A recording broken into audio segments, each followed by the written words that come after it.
আলহামদুলিল্লাহি রাব্বিল আলামিন ওয়াসসালাতু ওয়াসসালামু আলা সাইয়্যিদিল মুরসালিন আম্মা বা'দ ফাআউযু বিল্লাহি মিনাশ শাইতানির রাজিম বিসমিল্লাহির রহমানির রহিম আসসালাতু ওয়াসসালামু আলাইকা ইয়া রাসূলুল্লাহ ওয়া আলা আলিকা ওয়া আসহাবিকা ইয়া হাবিবাল্লাহ আসসালাতু ওয়াসসালামু আলাইকা ইয়া নবিয়াল্লাহ ওয়া আলা আলিকা ওয়া আসহাবিকা ইয়া নূরাল্লাহ। প্রিয় ইসলামী ভাইরা, মাদানী চ্যানেলের দর্শক শ্রোতা, আপনাদেরকে আরও একবার স্বাগত জানাচ্ছি। প্রতি সপ্তাহ ন্যায় আরও একবার আপনাদের সম্মুখে উপস্থিত হয়েছি অনুষ্ঠান দানবীরদের ঘটনা। আল্লাহ পাক আমাকে ইখলাসের সাথে মোহাব্বত, ভালোবাসা, আন্তরিকতা নিয়ে আল্লাহ পাকের পেয়ার হাবিব সাল্লাল্লাহু আলাইহি ওয়াসাল্লাম যে দিক নির্দেশনা দিয়েছেন এবং আমাদের বুজুর্গানে দ্বীনের যে ঘটনাগুলো ইনশাআল্লাহ তাআলা সেখান থেকে আপনাদেরকে শোনানোর চেষ্টা করব। আপনারাও সাথেই থাকুন আর মনোযোগ সহকারে শুনুন। ইলমে দ্বীন হাসিল করার নিয়তে শুনেন, অপরকে পৌঁছিয়ে দিন, ইনশাআল্লাহ তাআলা এর বরকত আপনি পেতে থাকবেন। আসুন দরুদ শরীফের ফজিলত আমরা শ্রবণ করি।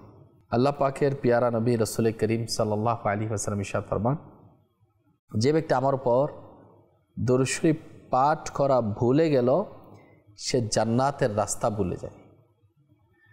তো দরুদ শরীফ এমন একটা আমল যেটার সাথে জান্নাতের সাথে সম্পর্ক।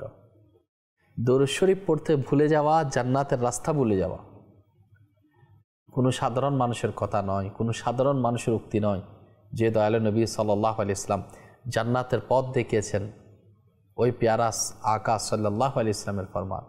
তো নিয়ত করি আমরা দরুদ শরীফ বেশি পরিমাণে পাঠ করব। ইনশাআল্লাহ দরুদ শরীফ পাঠ করলে রহমত, বরকত এবং মাগফিরাত লাভের উপায় হবে।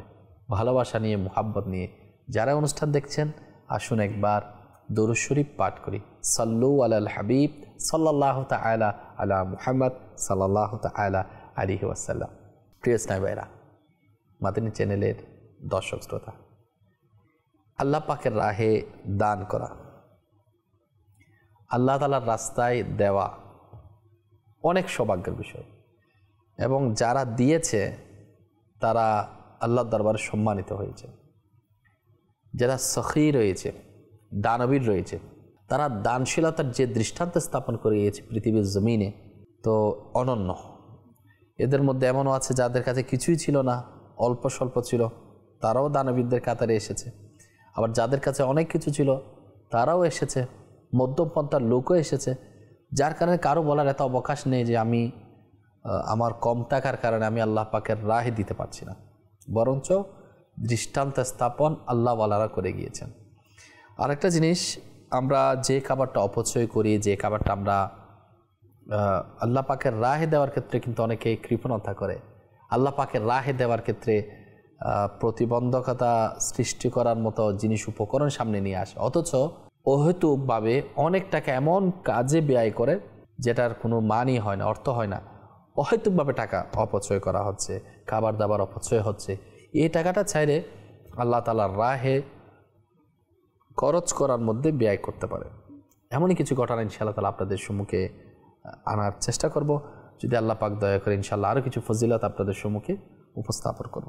যে হযরতে সাইয়েদনা ওমর বিন আব্দুল আজিজ রাহমাতুল্লাহ আলাইহি, যিনি ইসলামের সেকেন্ড খলিফা হযরত ওমর রাদিয়াল্লাহু তাআলা আনহু-এর বংশধর, হযরতে ওমর বিন আব্দুল আজিজ রাহমাতুল্লাহ আলাইহি, একদিন ইনি জানতে পারলেন যে সেনাপতি, যাকে সিপাহি সালার বলা হয়, যে সেনাপতি তার বাবুর্চিখানার প্রতিদিনের খরচ হচ্ছে 1000 দিরহাম।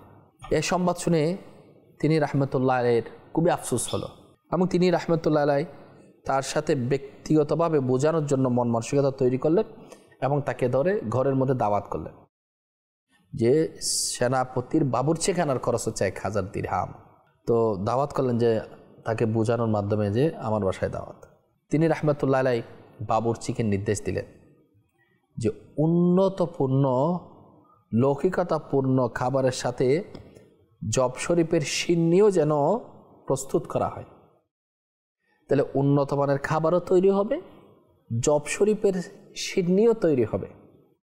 তো সেনাপতি যখন দাওয়াতে আসলেন তখন খলিফা রাহমাতুল্লাহ আলাইহি ইচ্ছাকৃতভাবে খাবার আনতে এরূপ দেরি করলেন যাতে সেনাপতির খিদার কারণে অস্থিরতা বেড়ে যায়, খিদার ভাবটা যাতে আরও বৃদ্ধি পায়। অবশেষে আমিরুল মুমিনিন প্রথমে জব শরীফের সিন্নি আনলেন। আর যেহেতু সেনাপতি দীর্ঘক্ষণ অপেক্ষা করার কারণে ক্ষুধার্ত বেশি ছিল, খিদার প্রবণতা বেড়ে গিয়েছে, তাই তিনি জব শরীফের সিন্নি খাওয়া শুরু করে দিলেন। আর যখন লৌকিকতাপূর্ণ খাবার আসলো, মানে একদিকে দুইটা খাবার আয়োজন, একটা হচ্ছে ভালো উন্নত মানের হাইফাই খাবার, আর একটা হচ্ছে জব শরীফের সিন্নি। তো জব শরীফের সিন্নি প্রথমে দিল, ক্ষুধার্ত অবস্থায় উনি বেশ করে পেট ভরে খেয়ে নিলেন। এবার এদিকে লৌকিকতাপূর্ণ উন্নত মানের খাবার আসলো, খাবার আস্তে আস্তে এনার পেট ভর্তি হয়ে গেল। এখন এটা তো আমিরুল মুমিনিন হযরত সাইয়েদনা উমর বিন আব্দুল আজিজ, উনি অনেক ট্যালেন্ট ছিলেন। উনি এবার নির্দেশ দিলেন যে সেনাপতি সাহেব, আপনি আপনি খাবার গুটিয়ে নিচ্ছেন, হাত গুটিয়ে নিচ্ছেন, আপনি আপনার জন্য তো ভালো খাবার পাকানো হয়েছে, এটাও খান। জব শরীফ সিন্নিতে খেয়েছেন, এবার এটা শুরু করুন, আপনার পছন্দের খাবারের আইটেম, খাবারের ডিশ রয়েছে, আপনি শুরু করুন। তো সেনাপতি অস্বীকার জানালেন, তিনি খেতে রাজি হলেন না। বললেন, হুজুর, পেটটা আমার সিন্নিতেই ভরে গেছে, যে খাবার আপনি জব আর সিন্নি দিয়েছেন এটা খেয়ে আমার পেট ভরে গেছে, এখন আমার আর সুযোগ নেই খাওয়ার। আমিরুল মুমিনিন হযরত সাইয়েদনা উমর বিন আব্দুল আজিজ রাহমাতুল্লাহ আলাইহি বললেন, সুবহানাল্লাহ, সিন্নি কেমন উত্তম খাবার, যে পেটও ভরিয়ে দেয় আবার দামেও সস্তা। 1 দিরহামে 10 জন মানুষকে পরিতৃপ্ত করে দেয়। অনলি 1 দিরহামের বিনিময়ে 10 জন মানুষকে পরিতৃপ্ত করে দেয়। এই কথা বলে তিনি ওনাকে বোঝানোর চেষ্টা করলেন, যখন আপনি জব শরীফের সিন্নি দিয়েও জীবন কাটাতে পারেন, তাহলে কেনই বা প্রতিদিন 1000 দিরহাম নিজের খাবারের মধ্যে খরচ করেন। সেনাপতিকে বললেন যে আল্লাহকে ভয় করুন, নিজের খাবার দাবারের মধ্যে অহেতুক প্রতিদিন এত ব্যয় করা থেকে নিজেকে বিরত রাখুন। তো নিজের বাবুর্চিখানায় যে অতিরিক্ত টাকা খরচ করেন, তা আপনি চাইলে আল্লাহ পাকের সন্তুষ্টির জন্য যারা ক্ষুধার্ত রয়েছে, যারা অনাথ রয়েছে, যারা অভাবী রয়েছে, যারা গরিব রয়েছে, আপনি তাদেরকে দান করে দিন। তো খলিফা আমিরুল মুমিনিন হযরত সাইয়েদনা উমর বিন আব্দুল আজিজ রাহমাতুল্লাহ আলাইহি অনেক তাকওয়াবান ছিলেন, উনি অনেক পরেশগার ছিলেন। তো ইনার বোঝানোর মাধ্যমে, পার্সোনাল বোঝানোর বরকতে যে সেনাপতির হৃদয়ের মধ্যে সেটা গেঁথে গেল। তো তিনি অঙ্গীকার করলেন, ভবিষ্যতে আমি সাদাসিধে খাবার খেয়ে নিব এবং ইনশাআল্লাহ আমি কম খরচ করার চেষ্টা করব। আল্লাহ পাকের রহমত তাদের উপর বর্ষিত হোক এবং তাদের সদকায় আমাদের ক্ষমা হোক।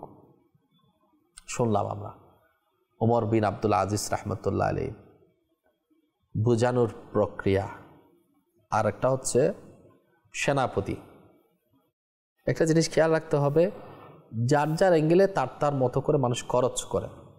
তো বোঝানোর ধরন, নিজের বাসায় দাওয়াত দিয়ে, আমরা যাকে যার কিছু কোনো একটা পছন্দ অপছন্দ হয় বিষয়, আমরা অপরকে বলে বেড়াই, অপরকে জানিয়ে দিই, তৃতীয় পক্ষকে জানিয়ে দিই। যার সমস্যা তাকে বোঝানোর চেষ্টা করি না, বা বোঝানোর ক্ষেত্রে আমরা হিট করে কথা বলি, যার কারণে সে সংশোধন হওয়ার পরিবর্তে উল্টা সে ওই কাজটা আরও বেশি করে বসে এবং যে মানুষটা বোঝানোর চেষ্টা করছে তার বিরুদ্ধে গীবত করে মিথ্যা অপবাদ দেওয়া পর্যন্ত শুরু হয়ে যায়। নিজেদের মধ্যে সম্পর্কের আন্ডারস্ট্যান্ডিংটা কমতে শুরু করে। অথচ উমর বিন আব্দুল আজিজ রাহমাতুল্লাহ আলাইহি সেনাপতির যে প্রবলেম, তিনি 1000 দিরহাম ব্যয় করে, তাকে দেখুন কত সুন্দরভাবে বুঝিয়েছেন।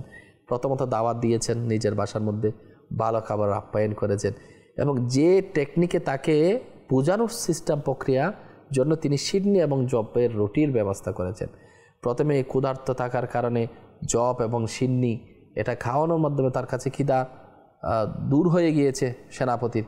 পরবর্তীতে বললেন 1 দিরহামে, অনলি 1 দিরহামে 10 জন মানুষ পরিতৃপ্ত হয়ে যায়, সেখানে প্রতিদিন 1000 দিরহাম, 1000 দিরহাম খরচ করা, সেটা তো বুঝেই আসে না। তো উত্তম খাবারটা কিন্তু গুনাহ নয়। তবে খেয়াল করতে হবে, আমাদের সমাজে, আমাদের সোসাইটিতে এমন মানুষ রয়েছে যারা নিজের স্বাচ্ছন্দ্যের জন্য, নিজের পছন্দনীয় আইটেম খাওয়ার জন্য কোনো একটা জায়গার মধ্যে স্থান পরিবর্তনের কারণে জিনিসের দাম বেড়ে যায়। অনেক সময় যে জিনিসটা আমি 100 টাকার মধ্যে আমি ক্রয় সক্ষমতা রয়েছে এবং পেয়ে যাচ্ছি আমার হাতের নাগালে, ওটা দেখা যাচ্ছে বিভিন্ন সেন্টারের মধ্যে, বিভিন্ন জায়গার মধ্যে সেটা 1000 টাকা, 2000 টাকা, 3000 টাকা পর্যন্ত পৌঁছে যায় একটা প্রোডাক্টের দাম। অথচ জিনিস সেম। তো দেখা যায় মানুষ বলার জন্য, বলে বেড়ানোর জন্য, লৌকিকতার জন্য যে আমি দেখো আমি অমুক জায়গা থেকে জিনিসটা কিনছি, দেখো আমি এভাবে খরচ করি, অথচ আল্লাহ তাআলার রাহে দেওয়ার ক্ষেত্রে তাদের প্রবলেম রয়েছে, তারা দেয় না। অনেক সময় দেখা যায় আশেপাশে মানুষ অনাহারে রয়েছে, অনাথ রয়েছে, তাদেরকে দেয় না। রেস্টুরেন্টের মধ্যে কত অর্ডার দিয়ে রাখছে একেবারে বড় বড় ডিশ, আর আপনি খাইতে পারলে সব খান, কিন্তু দেখবেন সব খাইতে পারেন, অল্প অল্প অল্প অল্প খাইছে, সবগুলো ডাস্টবিনের মধ্যে যাচ্ছে। কিন্তু আফসোসের বিষয়, আপনি যখন আপনি রেস্টুরেন্ট থেকে বের হয়ে দেখবেন আশেপাশে অনেকে না খেয়ে আপনার দিকে তাকিয়ে আছে। তো হয়তো আপনার সামর্থ্য না থাকতে পারে তাদেরকে খাওয়ানোর জন্য, কিন্তু যাদের সামর্থ্য আছে তারা নিজে অপচয় করছে, কিন্তু খাবার যারা অনাহারে রয়েছে তাদেরকে খাওয়ার ক্ষেত্রে প্রতিবন্ধকতার সৃষ্টি করছে, তারা দিচ্ছে না। এটা হচ্ছে আল্লাহ পাকের পানা এলমে দ্বীন না থাকার কারণে, শরীয়তের জ্ঞান না থাকার কারণে। তো আমরা নিয়ত করি ইনশাআল্লাহ আমরা অপ্রয়োজনীয় খরচ থেকে নিজেকে সেভ করব, আল্লাহ পাকের রাহে দেওয়ার মন মানসিকতা তৈরি করব। আমি যদি 20টা টাকা সেভ করতে পারি কোনো জায়গা থেকে, আমি আল্লাহ পাকের রাহেতে দিতে পারি। এভাবে যদি আমরা মন মানসিকতা তৈরি করতে পারি, আল্লাহ ওয়ালাদের টার্গেট, আল্লাহ ওয়ালাদের ভিশন ছিল এরকম, আল্লাহ পাক আমাদেরকে সে মোতাবেক আমল করার তৌফিক দান করুন। আমিন বিজাহি নবীল আমিন সাল্লাল্লাহু আলাইহি ওয়াসাল্লাম। আসুন আমরা পরবর্তী কিছু ঘটনা শ্রবণ করি। আল্লাহ পাক রব্বুল আলামিন অনেক বড় দয়াবান, আমাদেরকে নিয়ামত দিয়েছেন, সে নিয়ামতের শুকরিয়া জ্ঞাপন করতে হবে অহেতুক অপ্রয়োজনীয় সাজসজ্জার নামে, দামি দামি আসবাবপত্র নিত্য নতুন চেঞ্জিং করার মাধ্যমে। অনেক তো মোবাইল বেশি দিন রাখতে পারে না, বারবার চেঞ্জিং। এভাবে দেখবেন মানুষ বিলাসবহুল বাড়ি নেওয়া, চেঞ্জিং করা। একটা হচ্ছে নিজের প্রয়োজন, আরটা হচ্ছে অহেতুক বিলাসিতা। প্রয়োজন সেটা অবশ্যই আপনি আরামের জন্য, ভালোর জন্য আপনি দামি জিনিস অবশ্যই ইউজ করতে পারেন, আপনার কমফোর্টেবল আপনার বিষয়। কিন্তু দেখা যায় কি অনেকে শুধু চেঞ্জিং করতে থাকে, সাথে সাথে নিজের মতো করে বিলাসবহুলের জিন্দগির মধ্যে এমন কিছু এক্সপেন্স সে নিজে থেকে ক্রিয়েট করে যেগুলোর কারণে সাধারণ মানুষ যারা রয়েছে তাদের প্রতি খেয়াল রাখা, তাদের প্রতি যত্নবান হওয়া, আল্লাহ পাকের রাহে দেওয়া, এগুলোর অনেকাংশ তার মন মানসিকতা কমে আসে। এবং যারা নিজের অপ্রয়োজনীয়ভাবে নিজের সম্পদকে নষ্ট করে, তো আল্লাহ রাব্বুল আলামিন তাদের ব্যাপারে কিন্তু জানিয়ে দিয়েছেন। এবং আল্লাহ তাআলা এটাও জানিয়ে দিয়েছেন যে তোমরা মধ্যপন্থা অবলম্বন করুন। হুজুর করিম সাল্লাল্লাহু আলাইহি ওয়াসাল্লাম জানিয়ে দিয়েছেন, না বেশি আপনি অতিরিক্ত আপনি যে কোনো জিনিসের মধ্যে না বেশি বাড়িয়ে করা যাবে না, এমনভাবে নিজেকে নিয়ে আসা যেটা বলা হয় কৃপণতা, না কৃপণতা হবে না অতিরিক্ত কিছু খরচ করবে। ঠিক অনুরূপভাবে যে কোনো জিনিসের মধ্যে দরমিয়ান, যেটা মিডল পয়েন্ট, অর্থাৎ মধ্যপন্থা অবলম্বন করাটা, এটা হুজুর করিম সাল্লাল্লাহু আলাইহি ওয়াসাল্লামের সুন্নাত রয়েছে। যে এভাবে দেখুন আল্লাহ রাসূল সাল্লাল্লাহু আলাইহি ওয়াসাল্লামের একটা হাদিস মুবারকও আছে যে হাঁটার ক্ষেত্রে যে কেউ এত দৌড়ায় দৌড়ায় হাঁটবে, এটা কিন্তু সুন্দর দেখাচ্ছে না। আবার অনেক সময় দেখাচ্ছে অনেকে এমনভাবে হাঁটছে লাগছে সে দুরারোগ্য ব্যাধি, অসুস্থ রোগী। এমন হাঁটাটা সুন্দর না, মধ্যপন্থা অবলম্বন করতে হবে। দেখবেন রাস্তা চলাচলের মধ্যে, হাঁটা চলার মধ্যে এটার হাঁটারও সুন্নাত আদাব রয়েছে। তো প্রত্যেকটা কিছু এক্সপেন্স করার ক্ষেত্রেও মধ্যপন্থা অবলম্বন করতে হবে, সেটার মধ্যে বরকত রয়েছে। যেমনটা আল্লাহ তাআলা কোরআনে পাকের সূরা ফুরকানের 27 নং আয়াত আল্লাহ তাআলা ইরশাদ ফরমান, কাজুল ঈমান থেকে অনুবাদ, যেমন ওই সব লোক যে তারা যখন ব্যয় করে তখন না সীমা অতিক্রম করে এবং না কার্পণ্য করে, এবং সে দুইটির মাঝখানে মধ্যপন্থায় থাকে। সর্বোপরি কথা হলো, যদি অল্প তুষ্টে সাদা সিধে ভাবে সস্তা কানা ও সাধারণ পোশাকে নিজের আপন করে নেওয়া যায়, শুধুমাত্র প্রয়োজন অনুযায়ী ঘর করা, অতিরিক্ত সাজসজ্জা, প্রদর্শনীয় দাওয়াতের ব্যাপারে নিজেদের বাধ্যবাধকতা চাপিয়ে দেওয়া হয়, তবে নিজে থেকে ঊর্ধ্বমূল্যের অবসান হবে এবং অসচ্ছলতার বিদায় নেবে। কিন্তু আমাদের নফস যেটা রয়েছে, নফস আমাদের কী চায়, নফস যেটা চায় সেটার আমাদের বিরোধিতা করতে হবে। যখন নিজেকে আমরা সেভ করতে শুরু করব, অপ্রয়োজনীয় অতিরিক্ত জিনিসটা থেকে আমরা যখন বেঁচে থাকার চেষ্টা করব, তখন আপনি ইনকামের মধ্যে বরকত পাবেন, আপনি আল্লাহ পাকের দরবারে শুকরিয়া জ্ঞাপন করার সুযোগ মিলবে। আর সাথে সাথে আরেকটা জিনিস নসিব হবে, যখন আপনার মাশাআল্লাহ আপনার নিজের আয়ত্তের মধ্যে টাকা সেভিং হচ্ছে, তো আপনার খেয়াল হবে যে আমি কিছু টাকা আল্লাহ পাকের রাহে দিই, আল্লাহ পাকের রাহে খরচ করার মধ্যে আপনার মন মানসিকতা সৃষ্টি হবে। এখন আমি নিজে এক্সপেন্স বাড়াচ্ছি, আমি নিজেই নিজের মতো খরচ করছি, আমি নিজের মতো করে চলতে স্বাচ্ছন্দ্য বোধ করছি, যেটা লাগবে সেখানেও টাকা ব্যয় করছি, যেখানে লাগবে না সেখানেও ব্যয় করছি, আর কম থাকা অবস্থার মধ্যে বলছে আমার হচ্ছে না, বেশি টাকা লাখ টাকা কামানোর পরে বলছে হচ্ছে না, কোটি টাকা কামানোর পরে বলছে আমার হচ্ছে না। তো আল্লাহ তাআলার দরবারে শুকরিয়া কিভাবে আসবে? তুমি বলছে আল্লাহ তুমি আমার দাও, তুমি আর আমার আরও দিতে পারলা না। তো আল্লাহ পাকের দরবারে বলার ক্ষেত্রে সাবধানতা অবলম্বন করতে হবে, কারণ আল্লাহ তো দিয়েছে, এখন নিজে যদি চলতে না জানি সেক্ষেত্রে যদি আল্লাহর দরবারে চাই আল্লাহ তুমি আমার আরও দাও, জিনিসটা কেমন হচ্ছে? নবী করিম রাফুর রাহিম হুজুরপুর নূর মা আমেনার বাগানের সুবাসিত ফুল রাসূল মকবুল সাল্লাল্লাহু তাআলা আলাইহি ওয়াসাল্লাম ইরশাদ ফরমান, 3 ধরনের ব্যক্তির দোয়া আল্লাহর দরবারে কবুল হয় না। নাম্বার 1, যে উজাড় ঘরে অবস্থান করে। সেকেন্ড হচ্ছে ওই মুসাফির যে রাস্তায় স্থান করে, তাঁবু ঠাকায়, অর্থাৎ রাস্তা থেকে সরে অবস্থান করে না, একবারে রাস্তাতে অবস্থান করে, রাস্তা সরে অবস্থান করে না, ঠিক রাস্তাতে অবস্থান করে, তার দোয়া কবুল হয় না। অথচ বলা হয়েছে মুসাফিরের দোয়া আল্লাহ কবুল করে। তাহলে মুসাফিরের দোয়া কবুল করে, এটা তো ঠিক, হাদিসে পাক সত্য। সাথে এটা বলা হয়েছে যখন যে রাস্তায় স্থান নেয়, ঠাবু থাকায়, এটা রাস্তা থেকে সরে অবস্থান করে না, বরং একেবারে রাস্তাতেই অবস্থান করে। তাহলে এটা বিস্তারিত অনেক কিছু হতে পারে যেটার সাথে মানুষের হকতালাফি সম্পর্ক রয়েছে। তো বলা হচ্ছে ঠিক মাঝখানে অবস্থান করে, তার দোয়া কবুল হয় না। এবং 3 নম্বর হচ্ছে ওই ব্যক্তির দোয়া যে নিজে স্বীয় নিজের জানোয়ারকে ছেড়ে দিল। এখন আল্লাহর দরবারে দোয়া করে সেটাকে থামিয়ে দাও, নিজে নিজের পশুকে ছেড়ে দিল, এবার বলছে এটাকে থামিয়ে দাও। তো থামানোর জন্য তো নিজেকে প্রচেষ্টা করতে হবে, নিজেকে একটা জায়গার মধ্যে বাঁধা। একবার হুজুর করিম সাল্লাল্লাহু আলাইহি ওয়াসাল্লামের একটা ঘটনা, এক সাহাবী রাদিয়াল্লাহু তাআলা আনহু, ইনি নিজের উটকে আল্লাহর হাওলা করে দিচ্ছে, আল্লাহ রসুলের হাওলা করে দিচ্ছে।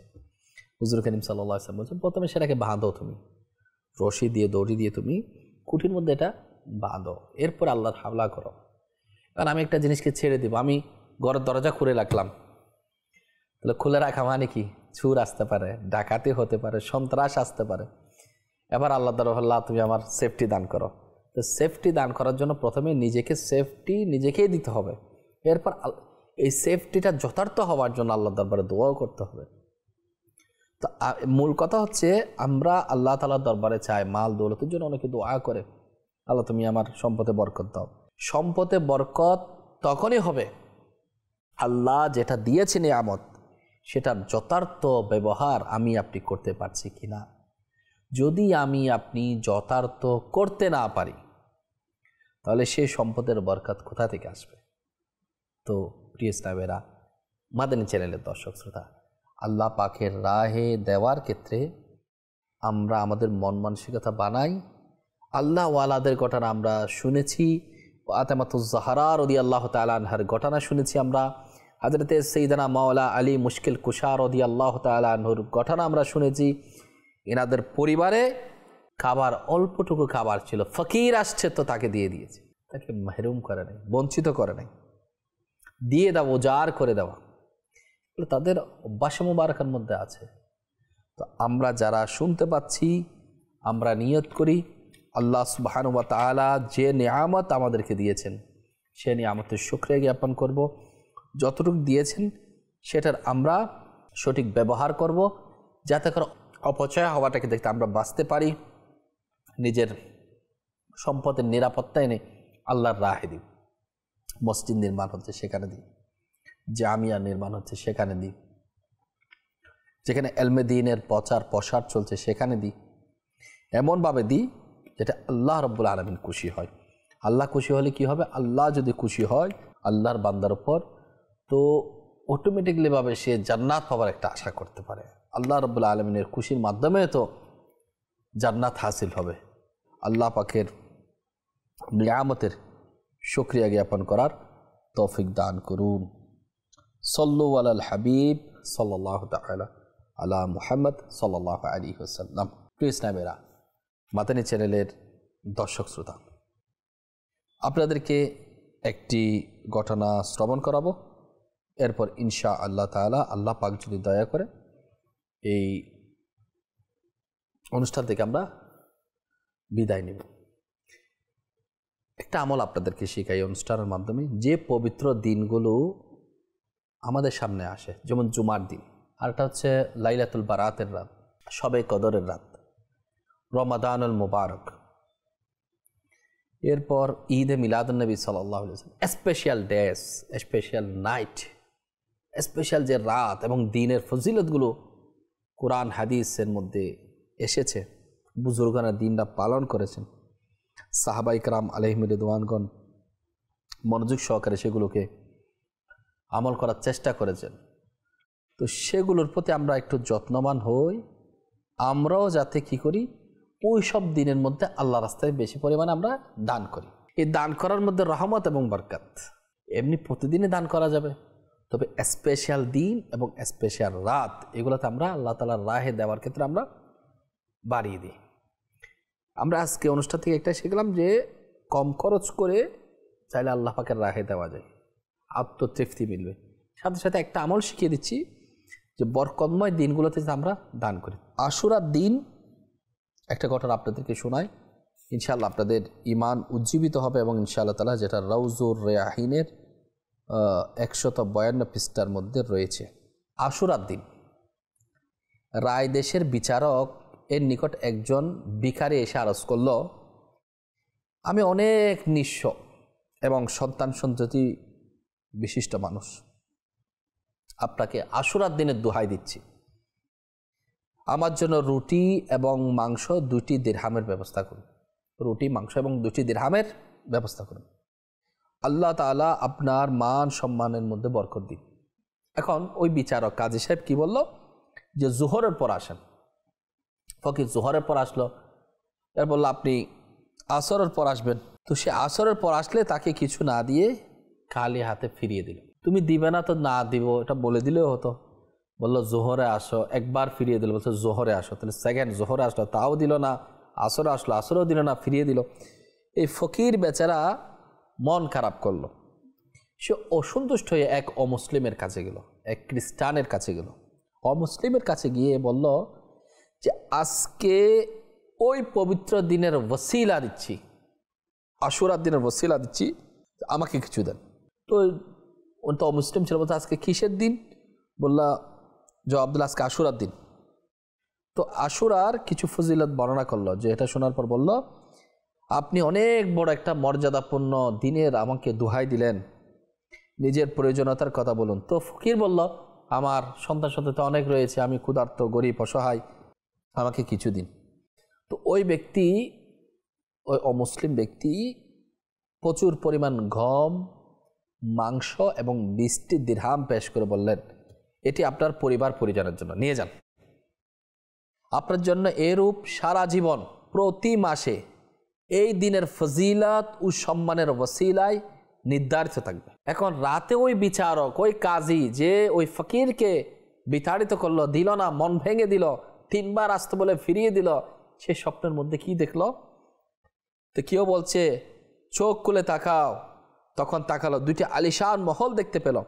একটি রূপার ছিল, একটি স্বর্ণের ইটের এবং অন্যটি লাল ইয়াকুতের ছিল।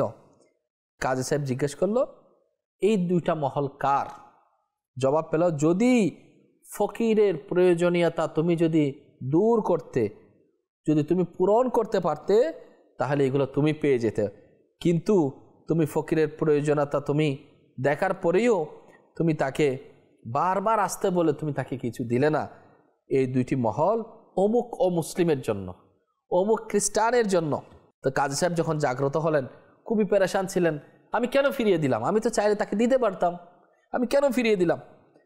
তো বুর হলে সে ওই অমুসলিমের নিকট, ওই খ্রিস্টানের কাছে গেল এবং জিজ্ঞাসা করলো গতকাল আপনি কোন নেক আমলটি আপনি করেছেন? তো যিনি বলেন আপনি কিভাবে জানলেন? তখন কাজী সাহেব, ওই বিচারক বললেন, কাজী সাহেব যে স্বপ্নের কথা বললেন আর আবেদন করলেন আমার কাছ থেকে 1 লক্ষ দিরহাম আপনি নিয়ে নেন, আর গতকালের যে নেকি আপনি করেছেন সেটা আমার নিকট বিক্রি করে দাও। কারণ সে স্বপ্নে দেখছে তার জন্য আলিশান নিয়ামত রয়েছে, তুমি ওই নিয়ামত, তুমি কালকে যে আমলটা করেছে সেটার আমার কাছে বিক্রি করে দাও, আমি প্রয়োজনে তোমাকে 1,00,000 দিরহাম তোমাকে দান দিয়ে দিব। ওই অমুসলিম, ওই খ্রিস্টান বলল, আমি সমগ্র পৃথিবীর সমস্ত সম্পদ নিয়েও যদি আমাকে সমস্ত পৃথিবীর সম্পদও দেওয়া হয়, ওই নেকি আমি বিক্রি করব না, ওই নেকি আমি দিব না। তো আল্লাহ তাআলার রহমত ও দান এটা অনেক মহান। শুনুন, আমি মুসলমান হচ্ছি, এ কথা বলে তিনি বললেন, আশহাদু আল্লা ইলাহা ইল্লাল্লাহু ওয়া আশহাদু আন্না মুহাম্মাদান আবদুহু ওয়া রাসূলুহু। এভাবে পরে তিনি মুসলমান হয়ে গেলেন যে আমি সাক্ষ্য দিচ্ছি আল্লাহ ব্যতীত কেউ ইবাদতের উপযুক্ত নেই, এবং সাক্ষী দিচ্ছি যে মুহাম্মদ সাল্লাল্লাহু আলাইহি ওয়াসাল্লাম তার বিশেষ বান্দা ও তার রাসূল। এভাবে তিনি কি করলেন? মুক্তি দিলেন। প্রিয় সাহেবেরা, মাদানী চ্যানেলের দর্শক শ্রোতা, এখানে একটা জিনিস পাওয়া গেল যে কারো প্রয়োজন, তার প্রয়োজন মিটানো সওয়াবের কাজ, কিন্তু তাকে ফিরিয়ে দিলে আল্লাহ পাক নারাজ হয়। একটা জিনিস খেয়াল হতে হয়, আসলে কি প্রয়োজন কিনা। যে ফকির আসছে তার কিন্তু আসলেই প্রয়োজন ছিল, প্রয়োজন থাকা সত্ত্বেও তাকে 3 বার আসার পরে তাকে কিছু না দিয়ে ফিরিয়ে দেওয়া হলো। আরটা হচ্ছে ওই অমুসলিম থাকার পরেও আশুরার দিনকে, ফজিলতকে সামনে রেখে সে ওই ভিখারিকে দেওয়ার কারণে আল্লাহ তাআলার দয়া তার উপর হয়েছে, তার ঈমান নসিব হয়েছে। তো আপনাদেরকে অনুরোধ করব, বিশেষ দিনগুলো ওই দিনকে ওসিলা বানিয়ে আল্লাহ তাআলার রাহে দেওয়াটা বাড়িয়ে দিন। জুমার দিন সদকা বাড়িয়ে দিন, আশুরার দিন, ঈদে মিলাদুন্নবীর দিন, শবে বারাতের রাত, শবে কদরের রাত, মিরাজুন নবীর রাত, যে ইভেন্টসগুলো রয়েছে, পবিত্র রাত, পবিত্র দিন, এগুলোকে নিজের মধ্যে, যেমন আরফাতের দিন, আপনি এগুলো পবিত্র দিনগুলোতে, কুরবানির দিন, যে আল্লাহ তাআলার রাহে ত্যাগ করছি, কুরবানি দিচ্ছি, এটা তো একটা সম্পদের একটা অংশ নিয়ে আল্লাহ তাআলার রাহে পশু কোরবানি করা কত সম্মানিত। তো চেষ্টা করবো আমরা এভাবে আল্লাহ তাআলার রাহে দেওয়ার মাধ্যমে, আল্লাহ পাকের খুশির মাধ্যমে নিজেকে, নিজের আখিরাতকে গুছানোর জন্য। এতে ইনশাআল্লাহ দুনিয়া এবং আখিরাতে আমাদের জন্য সফলতা নসিব হবে ইনশাআল্লাহ তাআলা। আপনারা আশা করি এই অনুষ্ঠানের সাথে থাকবেন, ভালো থাকবেন, সুস্থ থাকবেন, মাদানী চ্যানেল দেখতে থাকবেন। সাল্লু আলাল হাবিব সাল্লাল্লাহু তাআলা আলা মুহাম্মদ সাল্লাল্লাহু আলাইহি ওয়াসাল্লাম।